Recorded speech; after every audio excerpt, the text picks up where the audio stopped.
o qué conviene más en un momento dado, es algo relativamente fácil si las decisiones competen a una sola persona. Pero cuando se trata de un grupo, las cosas se complican, porque puede haber puntos de vista diferentes y hasta encontrados, que dificultan el llegar a un acuerdo. En Atenas, los griegos ya habían resuelto esto con la aplicación de la democracia. Esta palabra, formada con demos, que significa pueblo, y kratos, que significa poder, o sea, poder del pueblo, nació desde el siglo V a.C. en la Atenas de Pericles. En una democracia, todos los ciudadanos eran iguales ante la ley y tenían derecho a participar en las decisiones de sus ciudades. Pericles aseveraba que la democracia era fundamental para el desarrollo político, económico y social de las ciudades. La democracia es una de las 3 formas de gobierno de mayor importancia a través de la historia. Las otras 2 son la aristocracia y la monarquía. En general, las 3 tienen entre sus objetivos lograr el beneficio del pueblo, pero bajo ciertas circunstancias podían degenerar en anarquía, oligarquía o tiranía. Un ejemplo muy claro de esta degeneración fue lo que sucedió con las monarquías absolutistas, que se impusieron en la mayor parte de Europa a partir del siglo XVI. El absolutismo se caracterizó porque todo el poder se concentraba en un solo individuo, el rey, pues se suponía que Dios lo había destinado a ello. En los reyes residía la soberanía, término creado en 1579 por el filósofo y economista francés Jean Bodin, en su obra Les Six Livres de la République, y que originalmente se refería al poder de abolir o crear leyes y a ser dispensado por el Estado. Una de las primeras monarquías absolutas fue la de Felipe II de España, quien, tratando de dominarlo todo, estructuró un gran servicio secreto que lo mantenía al tanto hasta del más pequeño suceso. Y en Inglaterra, los constantes abusos de Carlos I, que hacía perseguir y encarcelar a todo aquel que mostrara inconformidad con sus designios, fue lo que propició que en 1642 estallara la Revolución Inglesa. Sin embargo, fue Luis XIV de Francia el creador de la frase que mejor expresó lo que era el absolutismo: el Estado soy yo.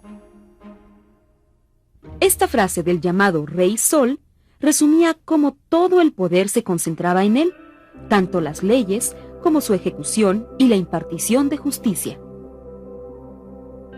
El absolutismo comenzó a ver su fin en Inglaterra en las últimas décadas del siglo XVII, cuando su parlamento, integrado por las cámaras de los lores y los comunes, asentó en su Carta Magna que se dejaba atrás la monarquía absolutista. Así, se constituyó una monarquía constitucional en la que el poder de las leyes y de la impartición de justicia se centraba en el Parlamento, cuya existencia ya no dependía del rey, sino de las mismas leyes, con lo que la división del poder quedó establecida. En el siguiente siglo llegaron a su fin casi todas las monarquías absolutistas, y en un gran número de regiones se adoptó el modelo de gobierno propuesto por Carlos Luis de Secondán, barón de Montesquieu, quien, después de analizar la Constitución inglesa, consideró que el poder del Estado debía dividirse en 3: el ejecutivo, el legislativo y el judicial. Al quedar dividido el poder de esta manera, se evitaba que unos u otros pudieran ejercer el control total del gobierno, pues se equilibraban recíprocamente. Así, tenía que haber varios representantes nombrados en gran parte por el pueblo, unos del poder ejecutivo, otros del poder legislativo y otros más del poder judicial, y todos en conjunto se encargarían de tomar las decisiones sobre el rumbo a seguir. El poder ejecutivo sería el encargado de ejecutar las leyes, el legislativo de formularlas, y el judicial se orientaría a la impartición de justicia. En México, este modelo se adoptó a principios del siglo XIX, una vez lograda la independencia y tras un largo proceso para determinar si se instauraba una monarquía o una república. En la Constitución de 1824 se determinó que México era una república federal.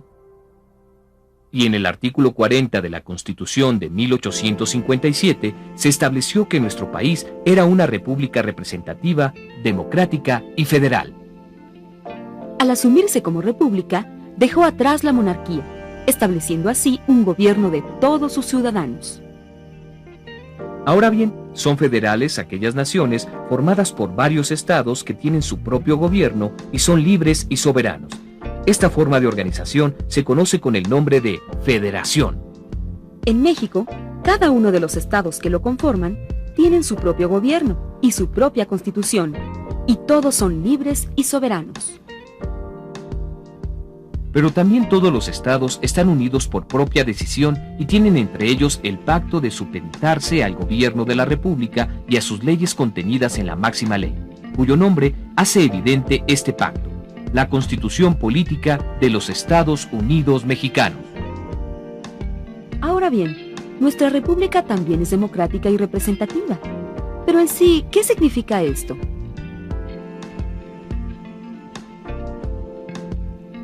Como ya vimos, la palabra democracia significa poder del pueblo, y en un Estado democrático, todos los ciudadanos tenemos derecho a participar en la toma de decisiones sobre el rumbo que toma el país.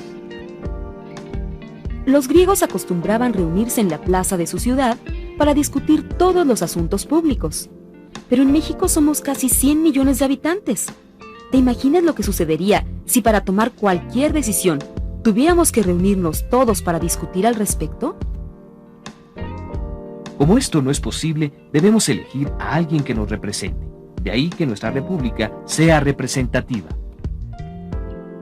Ahora bien, quienes nos pueden representar son los diputados y senadores, quienes en conjunto forman el poder legislativo que tiene como función aprobar o rechazar propuestas referentes a las leyes. Esto es, deciden lo que hay que hacer y cómo hacerlo. La Cámara de Diputados representa a la nación entera y la de senadores representa a cada uno de los estados que integran la República Mexicana. Entre ambas forman el Congreso de la Unión. Los ciudadanos, por medio del voto, son quienes eligen a los diputados y senadores que los van a representar y delegan en ellos su toma de decisiones. Por eso es muy importante elegir correctamente, porque al emitir nuestro voto sin pensar, sin reflexionar que estamos cediendo nuestro poder de decisión, y suceda que la forma de actuar del candidato elegido vaya en contra de lo que nosotros hubiéramos querido o esperado. Pero además de elegir a nuestros representantes del Poder Legislativo, también podemos elegir quién será la persona que conforme el Poder Ejecutivo, esto es, el Presidente de la República, cuya función consiste en ejecutar las leyes. Así, por ejemplo, si el artículo 3º constitucional determina que todo individuo tiene derecho a recibir educación, el Ejecutivo debe encargarse de proponer la creación de organismos e instituciones que faciliten el que todos los mexicanos puedan ejercer ese derecho, como la Secretaría de Educación Pública, que se encarga de lo concerniente al ámbito educativo a nivel nacional. En cuanto al Poder Judicial, conformado por la Suprema Corte de Justicia, los juzgados y los tribunales colegiados, electoral y unitarios de circuito, cuya función consiste en la impartición de justicia, y los funcionarios que se encargan de ello no son elegidos por el voto popular.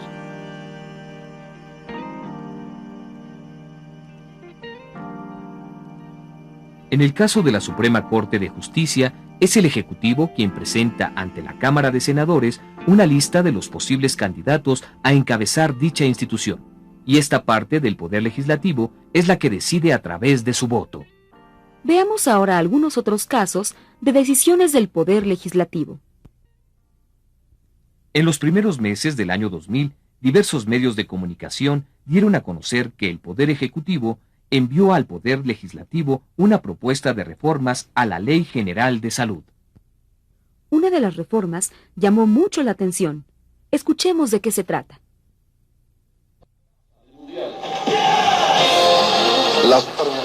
De ponerse en práctica esta reforma, por ley todos los mexicanos seríamos donadores de nuestros órganos a menos que manifestáramos por escrito lo contrario.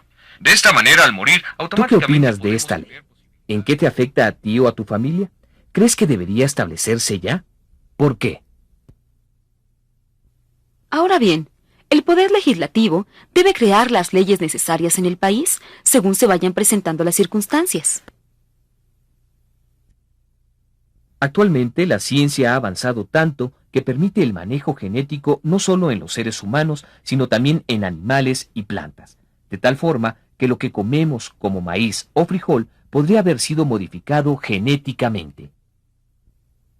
En los diversos medios de información se ha hablado mucho sobre los posibles efectos que esto podía tener en nuestra salud, o bien sobre la falta de información a la gente sobre si los productos que adquiere han sido modificados genéticamente o no.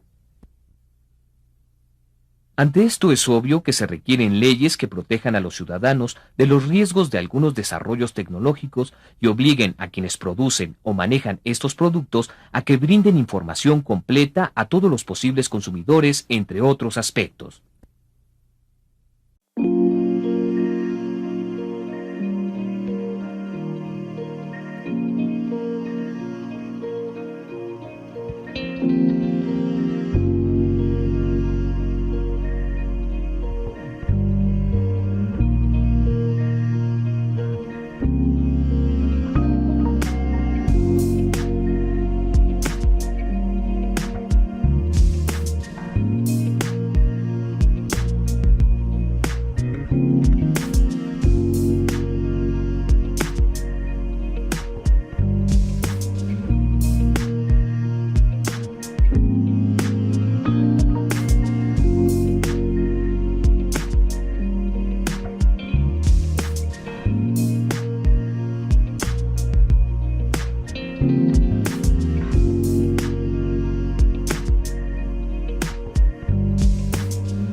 Pancartas, volantes.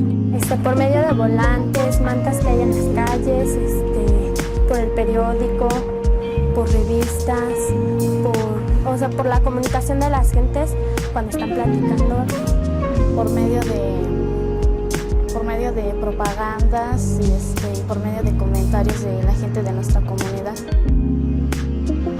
Es nuestro derecho participar eligiendo a la gente que nos represente, o incluso participando en política, pero para hacerlo bien es indispensable estar muy bien informado. Al conocer las leyes, te darás cuenta de que a través de la historia ha habido mucha gente que se ha esforzado por mejorar la situación de los mexicanos y que hoy en día bastantes personas continúan este esfuerzo que se refleja en varias de las leyes que nos rigen.